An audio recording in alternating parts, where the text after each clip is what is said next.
The bull was about to be executed, a powerful and untamable beast, until a prisoner in an orange jumpsuit spoke up. What happens next will leave you speechless. The courtyard of Blackthorn Penitentiary was alive with tension that morning. Gravel crunched beneath the boots of guards as they tightened their formation around a massive steel cage. Inside, the bull snorted, each breath steaming in the chill air, the sound low and dangerous, like distant thunder rolling across the hills. Chains rattled as the beast shifted, muscles rippling beneath its scarred hide. Inmates whispered to one another, their eyes darting nervously from the bull to the armed men. It was no ordinary animal. It was Ironfang, the creature that had broken a man on the outside, a beast condemned not for instinct, but for the crime of defiance. The crowd gathered in silence, though the silence was uneasy, restless, pregnant with the promise of violence. At the edge of the courtyard, a platform had been raised, and standing on it was Warden Marcus Hale. Tall, broad-shouldered, and clean-shaven, Hale's uniform was pressed to perfection, a sharp contrast to the rough orange fabric of the prisoners below him. His smirk was one of practiced arrogance, a mask he wore with ease, as though he enjoyed staging this performance. To Hale, today wasn't about justice or necessity, it was about control. "Load rifles," Hale barked, his voice cracking the stillness like a whip. The guards raised their weapons in unison, barrels tilting toward the cage. The sound of bolts sliding and cartridges clicking into place echoed against the stone walls, sharp and final. Prisoners shifted in line, some turning their heads away, others watching with grim fascination. A few muttered prayers under their breath, not for the bull, but for themselves, anything to ward off the strange dread creeping through the air. Among the sea of orange uniforms, one man did not move. Darius Cole stood as though rooted to the ground, his eyes fixed on Ironfang. The scar that ran from his temple to the edge of his jaw caught the faint morning light, a reminder of battles fought long before his time behind these walls. Unlike the others, his face showed no fear, only a strange intensity, like a man studying something others had overlooked. Ironfang stomped his hoof against the ground, chains jangling with the force. The bull's nostrils flared, and for a heartbeat, the courtyard seemed to hold its breath. Darius's jaw tightened. He had seen that stance before, not here, not in chains, but under an open sky, years ago. Memories stirred, unwanted yet vivid, as if time itself had folded in on this very moment. Warden Hale lifted one gloved hand into the air, signaling the guards to steady their aim. His smile widened, a showman savoring the anticipation. He wanted the prisoners to watch, to see the mighty beast fall, to be reminded of what happened to anything, or anyone, that defied the hand of authority. Then a sound cut through the courtyard. "Stop!" The word wasn't shouted, but it carried like a blade of steel cutting through smoke. Clear, firm, unshaken. Heads turned instantly. Guards lowered their rifles halfway in confusion, their discipline briefly fractured. The line of inmates parted with subtle movements, revealing the source. Darius Cole had stepped forward, his shoulders squared, his face calm in a way that unsettled both prisoner and guard alike. The bull's breath hissed behind him, its body tense, but all eyes were on the man in orange. "What did you say?" Hale demanded, his voice sharp with disbelief. Darius did not look at the warden. His gaze remained locked on the bull, as though the animal itself was the only one worth addressing. His tone was even, without fear or trembling. "Stop!" The murmurs that followed rippled through the courtyard like a current. Prisoners whispered to one another in astonishment, some snickering at the foolishness of it, others falling into uneasy silence. "Return to line!" Hale barked, his voice echoing against the stone walls. "Now!" Still, Darius didn't move. His hands were at his sides, steady, not clenched in defiance, but not trembling either. He looked like a man standing in judgment, not one under it. Slowly, deliberately, he spoke again, his voice cutting through the murmurs. "You're about to kill the wrong one." The words hung in the air, heavy, almost too heavy to comprehend. Guards exchanged confused glances, some frowning at the audacity, others shifting nervously as if unsure whether to laugh or tighten their grip on their weapons. Ironfang let out a low rumble from within his chest, stamping the ground once more. The sound reverberated through the courtyard, a vibration that seemed to echo the gravity of Darius's words. Hale's smirk faltered, just for a second, but he quickly replaced it with a mocking laugh. "The wrong one?" he repeated, spreading his arms as though entertaining a joke. His eyes narrowed, sharp as a blade beneath the performance. "And who would you say is the right one, Cole?" But Darius still didn't look at him. His eyes were fixed only on Ironfang, the distance between man and beast charged with unspoken recognition. The silence that followed was more powerful than any response could have been. In that moment, for the first time in years, Marcus Hale felt something he hated more than anything else: uncertainty. The spotlight he had worked so hard to command had shifted, and no amount of theatrics could drag it back without an answer. The guards kept their rifles raised, but their hesitation was visible. Prisoners leaned forward slightly, sensing the crack forming in the warden's perfect display. A moment earlier, this had been Hale's stage. Now, it was Darius's. And though Hale tried to laugh again, tried to dismiss the interruption, a question gnawed at him with growing unease. What did Darius mean, and why did the condemned bull matter to him? The guards seized Darius by the arms, their grips iron tight as they yanked him out of line and dragged him across the gravel. His boots scraped against the ground, but he did not resist. His body was steady, his head unbowed, and though their hands bruised his skin, he carried himself as though he had chosen to walk into the center of the yard. The crowd of inmates leaned forward against the invisible boundary of fear, their breaths drawn in quick, shallow bursts. Every eye followed the prisoner who had dared interrupt the warden's spectacle. The bull reacted almost instantly. Iron Fang's hooves slammed against the cage floor, the sound reverberating like drums of war.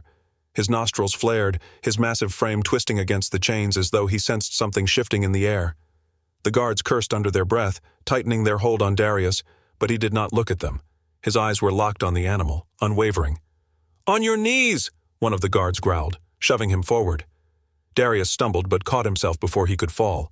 He straightened and met the gaze of Warden Marcus Hale, who stood with his arms folded, his smirk carved into his face like stone. "Well, well," Hale said, his voice laced with mockery.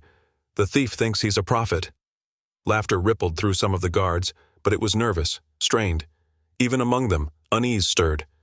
Hale leaned forward slightly, his polished boots glinting in the cold light.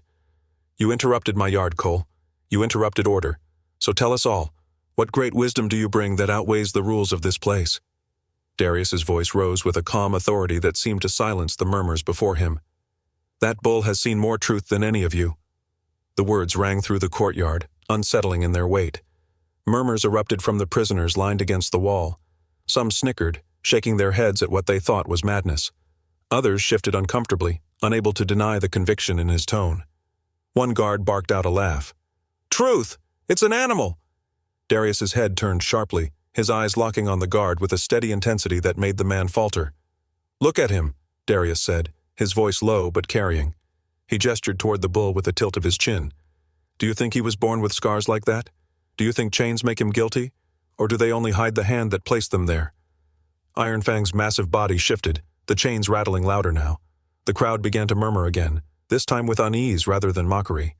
Hale's smirk tightened, a thin line of irritation breaking through. "Nonsense," he snapped. "That beast tore a man apart.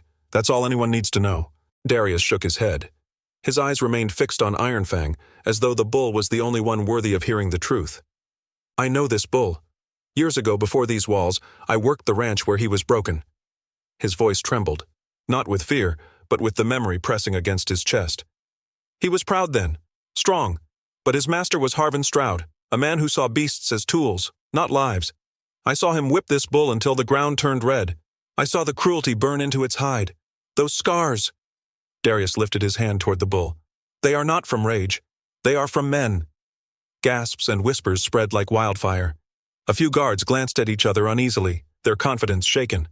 Prisoners, too, craned their necks to look at Iron Fang, seeing for the first time the lines carved into his flesh, marks they had mistaken for age or battle. Hale's voice cut through the noise, sharper, harsher. "Lies. The word of a criminal is worth less than dirt. Do not let him poison your minds with stories." But the shift in the air was undeniable. The warden's control, once absolute, now wavered. And Darius, sensing it, pressed harder. "Ask yourselves why a bull would strike down a man. Ask yourselves what cruelty drives a beast to fight back." His voice rose, carrying into every corner of the yard. Iron Fang didn't rebel against nature. He rebelled against corruption. A silence settled over the crowd, heavy and consuming. Even Iron Fang seemed to respond, stamping his hoof but keeping his gaze locked on Darius, nostrils flaring as though in recognition. Hale's face darkened. He needed to reclaim control, to crush the moment before it unraveled further. He straightened, his voice booming across the yard. "If you think the beast so innocent, Cole, then prove it. Take his place in the cage." The words landed like a hammer blow. The crowd gasped, a ripple of shock racing through both prisoners and guards alike. Some of the inmates shouted warnings, their voices hoarse. "Don't do it, Darius," one cried. "He'll tear you apart." But Darius's face did not change. His eyes flicked to the cage, to the beast behind the bars, and then back to the warden. Slowly, he nodded once. "I will." The yard erupted in chaos. Guards cursed, prisoners shouted, and even some of the townsfolk invited to watch drew back in disbelief. Yet Darius walked forward without hesitation, his strides even, his back unbowed. The guards who had been dragging him now stood dumbfounded, uncertain if they should stop him. The cage door creaked open with a groan of rusted hinges. The stench of iron and animal musk filled the air. Darius stepped inside, his orange uniform a stark contrast against the dark hide of the bull looming before him. Iron Fang's horns curved upward, deadly and sharp, his massive head lowering as though preparing to strike. The guards immediately lifted their rifles again, their fingers tight on the triggers. "Stay ready," one of them barked, sweat beading on his forehead. Darius raised his hands slowly, palms open, showing no weapon, no threat. His voice, low and steady, carried across the tense silence. "Easy, old friend," he murmured. "You remember, don't you?" Iron Fang snorted, his hooves scraping against the ground. The crowd held its collective breath, every man expecting blood to spill in the next heartbeat. Hale leaned forward, his smirk faltering, his eyes narrowing to slits. But then, something happened no one could have predicted. Iron Fang stilled. His chest rose and fell, his breath heavy but steady, and instead of charging, he lowered his massive head slightly. The gesture was not of rage but of recognition. The bull stood mere inches from Darius, the sharp tips of his horns close enough to end him, yet he did not move. A silence unlike any before spread through the yard. The rifles remained trained, but none of the guards dared fire. The prisoners stared in disbelief, their mouths agape. Even Hale, who had orchestrated this display of dominance, found himself frozen. A prisoner in orange had stepped into the cage of death, and instead of being torn apart, he had tamed the beast with nothing more than a whisper. The yard was no longer Hale's stage. It belonged to Darius and the bull. What began as a planned execution had become a moment none could have predicted, and though Hale sneered, his eyes betrayed doubt. A prisoner had just tamed the beast meant for death, and the balance of power had begun to shift. The warden's voice cracked across the yard like a whip. "Enough!" Hale bellowed, his sharp tone bouncing off the stone walls. His face was flushed red, his polished composure unraveling in front of the eyes of every man present. He jabbed a finger toward Darius, his words dripping with scorn. "Do not be fooled. This convict twists your minds with parlor tricks and farmhand tales. He makes a beast look gentle only to make fools of you all." But his words rang hollow against the evidence they had just witnessed. The guards who had been ready to fire moments ago glanced uneasily at one another. Their eyes betrayed doubt. They had seen Iron Fang calm under Darius's hand, had seen the great animal lower its head in quiet acknowledgement instead of ramming its horns into the prisoner's chest. That was no trick. That was something none of them could explain. Darius stood tall in the cage, the weight of every eye on him. His breathing was steady, though his heart thundered inside his chest. He could feel the uncertainty rippling through the crowd, and he knew Hale was desperate to snatch it back. The warden snarled, his patience gone. "If you all doubt the danger of this beast, then watch closely. Release him." The command struck like lightning. One guard hesitated, his hand hovering near the lever. "Sir, if we open—" "Do it!" Hale roared, his eyes burning with the need to reassert his power. "Let the animal prove what it is." The lever was yanked down, and with a grinding screech of rusted metal, the cage door swung open. Chains clinked against Iron Fang's neck as the bull stepped forward, the earth trembling beneath his massive hooves. The prisoners gasped as one, the sound carrying like a wave through the yard. Some pressed back against the wall, others clutched the bars of the gate, waiting for blood to spill. Iron Fang emerged into the open yard, free for the first time since his capture. His head swung from side to side, horns gleaming under the pale sun. Every guard's finger tightened around their trigger. Darius did not move. He stood just a step to the bull's side, his hands still raised, his body open. His throat tightened, but his voice did not waver. "Stay with me," he whispered, words meant only for Iron Fang. The bull turned toward him, snorting, his nostrils flaring. Then slowly, Iron Fang shifted, planting himself at Darius's side. His massive body loomed protectively, and when he swung his head, it was not toward Darius but toward the guards. He bellowed, a deep, echoing sound that rattled the stones and shook every man to his core. The yard erupted in chaos. Some prisoners shouted encouragement, voices ringing with newfound fire. "He's with you, Darius!" "Stand tall!" Others cried out in terror, convinced the beast would still gore the man beside him. Guards yelled orders, rifles rising higher, but their hands shook, betraying their fear. Darius seized the moment. His voice rose above the storm, commanding the air like a preacher before his congregation. "You all think this is about justice?" he cried, sweeping his arm toward the warden. "You think this is about punishing a beast for its crime? No, This is about hiding the truth." The crowd froze, the noise cutting short like a rope pulled tight. All eyes turned toward him. Even the guards who had been bracing to shoot hesitated, the tips of their rifles wavering. Darius took a step forward, Iron Fang matching him like a shadow. This bull did not attack without reason. He was broken, scarred, and beaten by the same man who has his hand buried deep in this prison's coffers, Harvin Stroud. His voice thundered the name, sending a ripple through the yard. "You all know Stroud, the land baron who grinds down men and beasts alike. He is no stranger to cruelty, and this bull was his victim long before it was brought here." Gasps broke among the inmates. Several guards shifted uneasily, exchanging glances. Darius pressed harder, his words cutting deeper. "This execution is not justice, it is a cover-up. Stroud funds Blackthorn Penitentiary. He lines Hale's pockets with blood money, and this bull is the proof of his sins. If Iron Fang's scars are seen, if the truth of his torment is known, it will bring them both down." He jabbed a finger at Hale, his voice cracking with righteous fury. "That is why this execution was arranged, not for law, not for order, but for silence." The silence that followed was crushing. For a moment it seemed as if the yard itself held its breath. Guards, once unwavering in loyalty, now shifted like men caught in a storm with no shelter. Prisoners who had jeered earlier now stared at the warden with wide, questioning eyes. Dramatic irony hung over the scene like a veil. Hale, who had intended to show his dominance, had given his enemy the stage to expose him. "Lies!" Hale roared, his voice cracking. His boots slammed against the stones as he stepped forward. "Do not listen to this filth. He seeks to turn you against order, against the very hand that keeps you safe." But even as he spoke, the tremor in his tone betrayed him. The guards closest to him hesitated. The crowd of prisoners muttered, their voices low but dangerous. Darius stood unwavering, his chest heaving, his heart burning with defiance. "You've lost them, Hale," he said coldly. "They see it now. They know." Hale's face twisted with fury, the mask of control shattering completely. In desperation, he ripped a pistol from his holster, the black metal gleaming in his shaking hand. He raised it, his aim fixed not on Darius but on the bull. "I'll end this," Hale snarled, spittle flying from his lips. Gasps tore from the crowd. Guards shouted, some in warning, others in panic. And then it happened. Iron Fang moved. With a thunderous roar, the bull lowered his head and charged, not at Darius, not at the prisoners, but straight at the warden. The ground shook under the force of his hooves. Hale's eyes widened, his pistol snapping up too late. A horn slammed into his chest, tossing him like a rag doll across the yard. He hit the ground hard, his gun clattering away across the stones. Screams filled the air. Guards scrambled, unsure whether to fire or flee. Prisoners pressed against the walls, their voices a chorus of shock and awe.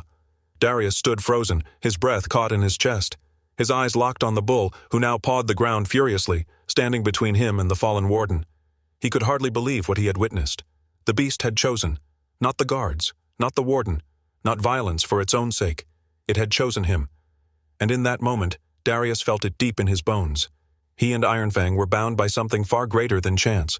Both had been beaten, both had been chained, both had been cast as monsters. But neither had surrendered. Both were victims. Both were survivors. And now, together, they had become symbols of resistance. The gavel struck hard against the wooden desk, the sharp sound reverberating through the prison's hall like a gunshot. The inquiry into the Blackthorn incident had begun less than 48 hours after the chaos in the yard, and the atmosphere was thick with unease. Men who once swaggered under the uniform of correctional officers now sat stiffly under the weight of questioning eyes. Hale, once untouchable, sat in a wheelchair near the center, his ribs bound in heavy bandages, his face pale and drawn. Every cough reminded him of the bull's horn driving into his side. Every glance reminded him of how quickly his authority had crumbled. The hearing room was small, makeshift, an administrative hall cleared of papers and charts, filled now with wooden benches and a single long table. The fluorescent lights buzzed overhead, casting their unforgiving glare on all present. Guards, administrators, even county officials sat in silence as questions were fired. It was not the kind of silence Hale had once commanded. This was the silence of men watching an empire collapse. Across the table, Investigator Morrell leaned forward, his fingers steepled. "Captain Hale," he said, his tone calm but edged with steel. "Do you deny that you ordered Iron Fang's execution without proper documentation from county authorities?" Hale's jaw clenched. His eyes darted toward the guards standing along the wall, men who used to obey his every command. Now they avoided his gaze. His voice came low, strained. "That bull was a danger. You saw what happened. It nearly killed me." The room shifted with murmurs, men leaning toward one another, exchanging looks that held more than curiosity. They held doubt, suspicion. Morrel pressed on. And yet it was not the bull that struck first, was it? Testimonies from multiple inmates suggest it was you who provoked the animal. You ordered the restraints removed. Hale's hands gripped the wheels of his chair until his knuckles whitened. Prisoners lie. They'll say anything to undermine authority. From the benches, a voice cut through the air. Not this time. Heads turned. Darius, still in his orange uniform, stood against the back wall. Shackled at the wrists, flanked by 2 guards, he did not shout, but his words carried. His posture was steady, his expression calm, though his eyes burned with something deeper, conviction. The silence that followed was different now, charged. Hale turned toward him, his lips pulling into a bitter sneer. You think anyone will believe you? You're a convict, a murderer. Darius did not flinch. I spoke because no one else would. That bull wasn't mad. He was reacting to cruelty. Everyone here knows it. The guards at his side shifted uneasily. Morrel raised a hand, signaling them to stand down, then faced Hale again. The question, Captain, is not whether inmates lie. The question is why so many of your own guards are suddenly telling the same story. A rustle passed through the room as 4 uniformed men stood up one after another, their eyes downcast, but their voices steady. They spoke of orders given in secret, of Stroud's influence creeping into Blackthorn through bribes, of Hale's role in covering for the county commissioner. Each word was a nail hammered into the coffin of his authority. Hale sagged back into his chair, sweat beading across his forehead. He looked smaller now, not the towering captain who had once ruled Blackthorn with an iron fist, but a man cornered, stripped of the shield of fear he had hidden behind. The hearings stretched for days. Stroud's name surfaced again and again, whispered in the shadows of testimony, until it became a roar impossible to ignore. By the 3rd day, word spread that Stroud had fled the county, his mansion abandoned, his offices emptied. A warrant hung over him like a storm cloud, and Blackthorn trembled under the weight of exposure. Inside the prison walls, the ripple of change was immediate. Guards who once barked orders at Darius now glanced at him with caution, their voices quieter when he passed. Inmates who had jeered at his stubbornness now gave him nods of respect, some even muttering thanks when he walked by. One night, as the lights dimmed and the cells locked down, Darius sat at the narrow window of his cell. Beyond the bars, the horizon stretched dark and endless, the faint glow of the ranch lands barely visible against the night sky. His ribs ached with every breath, but his heart was steady. In the silence, his cellmate, an older man with graying hair and hollow cheeks, spoke from the bunk below. You know what they're saying about you? Darius didn't look away from the window. I've heard enough whispers.